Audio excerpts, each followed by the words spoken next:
غوث اعظم دریائے دجلہ کے کنارے سفر فرما رہے تھے، خادم ساتھ میں تھا۔ اچانک ایک عورت کے رونے کی آواز آئی۔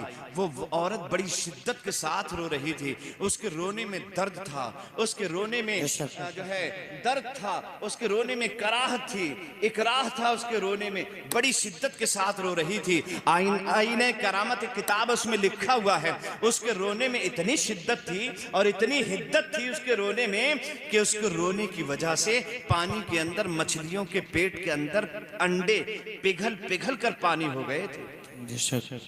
اتنی شدت سے رو رہی تھی وہ، اس کے رونے سے مچھلیوں کے پیٹ کے انڈے پگھل پگھل کر پانی ہو گئے تھے، اتنی شدت سے وہ عورت رو رہی تھی۔ غوث اعظم نے فرمایا، خادم ذرا تفتیش حال تو کرو، یہ نبی کا امتی کیسے رو رہا ہے؟ یہ میرے نبی کی امت کی ایک عورت کیوں آنسو بہا رہی ہے؟ بغداد کی رہنے والی یہ عورت کس لیے رو رہی ہے؟ اس کے رونے میں اتنا درد ہے، میرا دل تڑپ گیا ہے۔ عبد القادر جیلانی بے چین ہو گیا ہے، اور غوث اعظم جب بے چین ہو جائیں تو کوئی نہ کوئی راستہ ضرور نکل آتا ہے۔ خادم سے فرمایا، جاؤ پوچھ کر آؤ کیا بات ہے، یہ عورت کیوں رو رہی ہے؟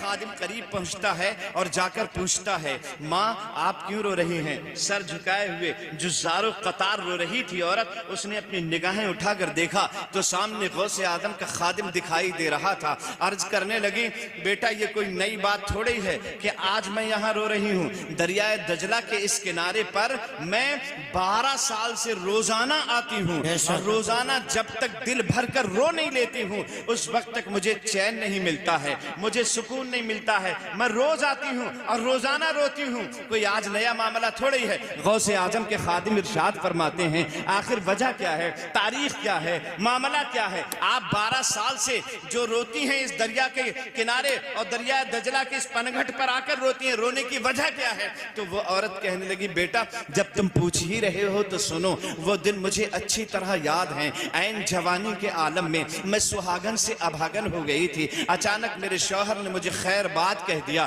میرے شوہر کا انتقال ہو گیا اور جوانی کے عالم میں بیوہ ہو گئی، لیکن میرے شوہر کی ایک نشانی بیٹے کی شکل میں میرے پاس موجود تھی۔ اسے میں نے اپنے سینے سے لگایا، اپنی زندگی کا سرمایہ سمجھتے ہوئے اس کی پرورش کرنا شروع کر دی۔ میں گھر گھر جاتی تھی، محنتیں کرتی تھی، مزدوریاں کرتی تھی، مشقتیں کرتی تھی، لوگوں کی یہاں خدمتیں کرتی تھی۔ اس سے جو حاصل ہوتا تھا وہ میرے بچے کا ذریعہ معاش بنا کرتا تھا، اور آخر کار ان فوان شباب کو میرا بچہ پہنچنے لگا، میرے بچے کی نشو و نما ہونے لگی۔ دیکھتے ہی دیکھتے میرا نوجوان ان فوان شباب کو پہنچا، وہ کڑیل خوبصورت نوجوان 18 سال کی عمر ہو گئی۔ میں نے اپنے بچے کی شادی کرنے کے خواب دیکھنا شروع کر دیے۔ بڑا حسین تھا میرا شہزادہ، بڑا پیارا تھا میرا شہزادہ۔ میں صبح کو اٹھتی تو آنکھیں اسی کا چہرہ دیکھ کے آنکھیں کھولا کرتی تھی، اور جب سوتی تھی تو اس کا چہرہ دیکھ کے آنکھیں بند کیا کرتی تھی۔ وہی تو میری زندگی کا اکلوتا سہارا تھا۔ آخر کار میں نے اپنے بچے کے رشتے کی تلاش شروع کر دی۔ میری تلاش مکمل ہو گئی اور دریائے دجلہ کے اس پار سے میرے بچے کی شادی طے ہو گئی۔ میں دلہن کو دیکھ کے عائدہ ہو گئے تو رخصتی کا وقت آیا۔ ہزار ناز و انداز کے ساتھ میرے بچے کی دلہن کو اس کے گھر والوں نے رخصت کیا، اور رخصت کر کے میرا بیٹا دلہن کو لے کر باراتیوں کے ساتھ میں گھر واپس آ رہا تھا۔ دریائے دجلہ کو پھر عبور کرنا تھا، لیکن ایسی اچانک طوفانی آئی۔ کشتی میں بیٹھ کر جیسے ہی بارات بیچوں بیچ میں پہنچی، کشتی بھمر میں پھنس گئی۔ طوفانی آئی، لہریں آئیں، موجیں آئیں، ان موجوں کے طوفان میں بھمر میں کشتی پھنس گئی، اور دیکھتے ہی دیکھتے کشتی غرقاب ہو گئی۔ میرے شہزادے کی میں بارات کے دولہا دلہن یہی غرق ہو گئے۔ یہ 12 سال پہلے کی بات ہے۔ میں روزانہ آتی ہوں اور دل بھر کے اپنے بچے کو یاد کر کر کے رویا کرتی ہوں۔ بغداد کے اور بہت سارے لوگ جو باراتی بن کے گئے تھے وہ سب اسی دریا میں غرقاب ہو گئے۔ غوث اعظم کی خادم کی آنکھیں چھلک پڑی اور غوث اعظم کی بارگاہ میں جا کے عرض کرنے لگا، حضور معاملہ ایسا ہے۔ حضور غوث اعظم اس عورت کے قریب آئے، ارشاد فرمایا، ماں بتاؤ تمہارے بچے کی کشتی کہاں پر ڈوبی ہے؟ وہ عورت کہتی ہے، مجھے یہ تو پتا نہیں بیٹا کہ کشتی کہاں پر ڈوبی ہے، البتہ لوگ بتاتے ہیں کہ یہیں پہ ڈوبی ہے۔ غوث اعظم نے جب اشارہ دیکھا اس بوڑھی عورت کا کہ یہیں پہ ڈوبی ہے، اپنی انگشت مبارک کا اشارہ فرماتے ہیں اور فرماتے ہیں، اے 12 برس کی ڈوبی ہوئی کشتی باہر نکل۔